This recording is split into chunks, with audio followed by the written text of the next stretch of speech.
bring in CNN senior military analyst and former NATO Supreme Allied Commander Admiral James Stavridis. Thanks for being here. I first want to go with this news that came out during this show, this phone call between President Trump and Russian President Putin during this meeting with Zelensky, these European leaders, that was put on pause for the phone call. What do you make of that? I think it's a good thing.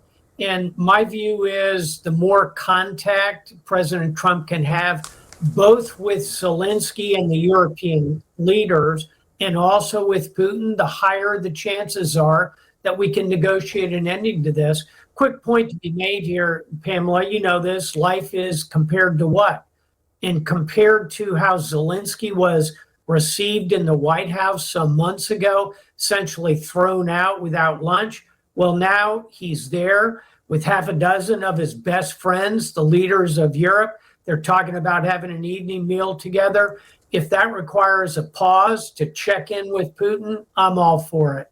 Yeah, it is striking how different today was. Hold on, I want to stay right there. I want to go back to Jeff Zeleny at the White House. We've got some breaking news. Jeff? Pamela, we are getting our first read of what happened at these meetings this afternoon from the president himself, just posting just a few moments ago on his Truth social account. I'll read it with you together here. He's largely giving an optimistic view. He said, during the meeting, we discussed security guarantees for Ukraine, which, of course, we saw out in public. He also says everyone is very happy about the possibility of peace for Russia and Ukraine. At the conclusion of the meeting, the president writes, I called President Putin and began the arrangements for a meeting at a location to be determined between President Putin and President Zelensky. After that meeting takes place, Trump writes, we will have a trilat, which would be the two presidents plus myself. So that is very interesting here, Pamela. The President Trump is saying the first meeting, as we're reading this, would be between Putin and Zelensky by themselves. And then they would have a trilateral meeting between Putin, Zelensky, and Trump. He goes on to say this is a good early step for a war that's been going on for almost 4 years. And he said that the Vice President, Secretary of State, and his Special Envoy, Steve Witkoff, are coordinating with Russia and Ukraine. So, Pamela, summarizing this here, President Trump, again, putting a very positive, forward-looking spin on this. He said there were good developments today, and we do not know. The central question, though, is on timing. When the timing of a meeting would be between Putin and Zelensky. The reason that's important, if it's set up very quickly, that is a sign that President Putin is seriously engaged in this, not like some of his critics fear that he's simply trying to buy more time and will not schedule this, but then a separate trilateral meeting as well. So a bit of a difference there.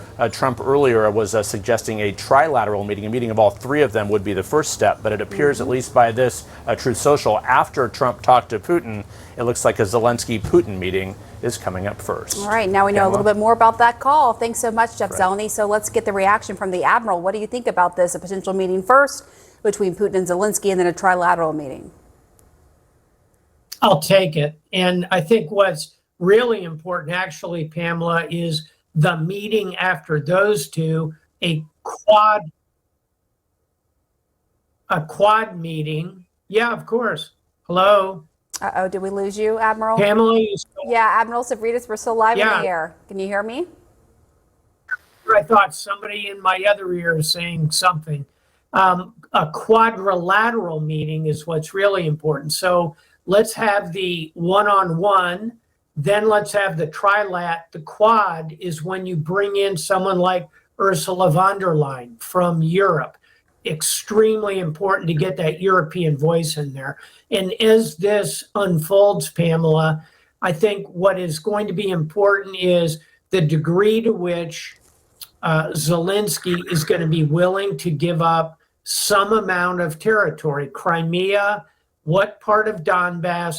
And I'll close with this. If you look at it pragmatically, the 20% of Ukraine that Russia currently occupies, it's been a war zone for 3 years now. It's full of unexploded ordnance, destroyed infrastructure, a demoralized population. Reconstructing that is going to be an enormous bill that accrues to the Russian Federation. So as I look at it, if I were advising President Zelensky, I'd say keep an open mind about what this deal could look like. It was interesting, too, because today, unlike what we have heard previously from him, he didn't completely rule it out. He didn't say, we are not going to cede any territory.